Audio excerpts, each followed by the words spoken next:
What's going on, everybody, and welcome back to JJD TV. I'm your host Josh, and we are back for our 5 takeaways episode between the match we just saw between Canada and Curaçao.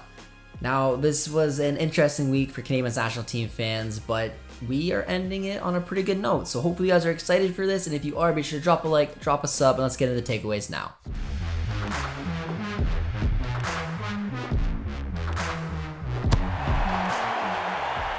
Alright guys, my very first takeaway is going to be the Canadian national team's ability to drown out the noise. Now this is a stressful week. This was a week that no one really expected after this huge rise of Canadian soccer. We're all excited to come back, watch our team prepare for the World Cup, take on the Nations League matches.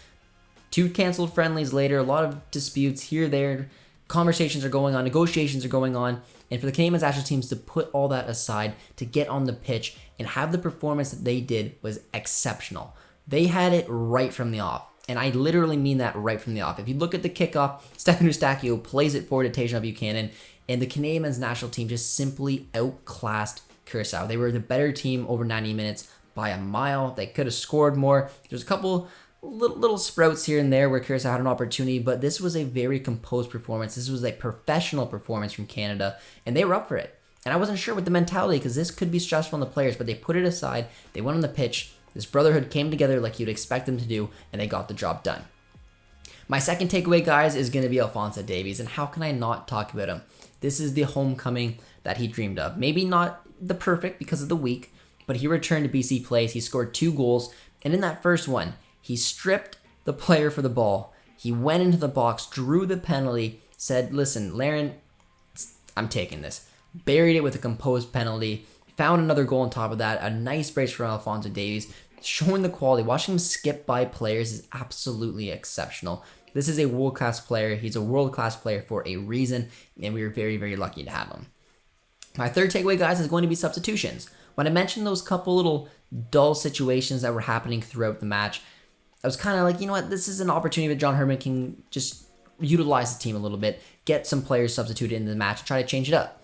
Now, we had some different sets of strikers. We had Laren and Dave for the majority of the match, and we probably should have scored more goals. We didn't. The strikers weren't really on. They got taken off. Tejan and Davies went out for a little bit for a striker on a roll there, and then towards the end, we put on Cavallini and Ubo. Now, Cavallini found the back of the net, which was fantastic to see, but I really want to utilize Richie Laryea coming on here because when I thought of my perfect starting 11, it was this starting 11. The only piece that was maybe unfair to leave out was Richie Laryea, and this is exactly what this guy can do. Whether it's playing as a wingback or even as a right mid where he came on, he's so dangerous on that right-hand side. He's such a clever footballer when it comes to having an IQ to pick out that pass. And you saw him that run down the right-hand side. He gets the ball, puts himself into a good position, cuts the ball back, and a nice little tap in.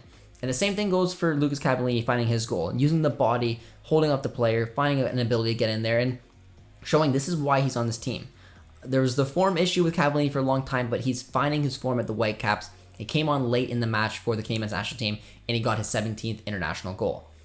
My fourth takeaway is going to be Adekubi, and Adekubi is another tricky player for me. And speaking of Cavallini's goal, I mean, if you looked at that pass from Junior Hoylett, finding Adekubi, who then runs into play, slides it right across, and there's a nice little tap in. Same Adekubi has become a huge player for the Canadian men's national team, and it's the reason Richie Laryea was kind of on the outside looking in my best 11, maybe John Herman's giving that this is the team that he went with today. But he's so good going forward. You saw Tejan, you saw Davies, you have Laren and David up there, but the overlapping runs between Adekubi, the way he gets his body in there, and if you watch him, he knows what Alphonso Davies is going to do. When you get the ball to Alphonso Davies, you know he can just run with it.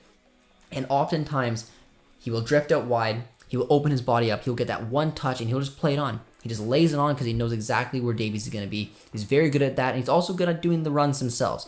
He had a really good and composed game, and I really enjoyed watching him as well.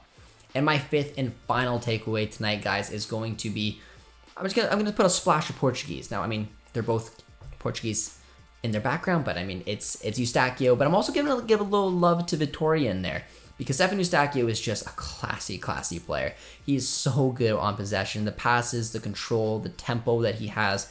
Stephen Eustachio is everything I want in a midfielder, and I'm just so excited that John Herman can bring this player to be able to play at this type of level. But I do want to give a little bit of love to Steven Vitória as well. This is a player who had a very frustrating season. He had a lot of minutes at the beginning, fell out towards the end, lost his starting 11 spot. His side got relegated. He's looking for a club right now. Came out here, played a really strong game, scored a goal as well with a nice striker's finish with the header. I thought he had a really good match. I think he's going to be a very important piece of the Canadian national team leading up to World Cup. Hopefully some clubs are taking notice that this guy can still do it. He can land another job in the top flight in Portugal. But a really good performance from the two Canadian Portuguese players in Eustáquio and Steven Victoria, guys. But we are back. The Canadian national team has played a match once again.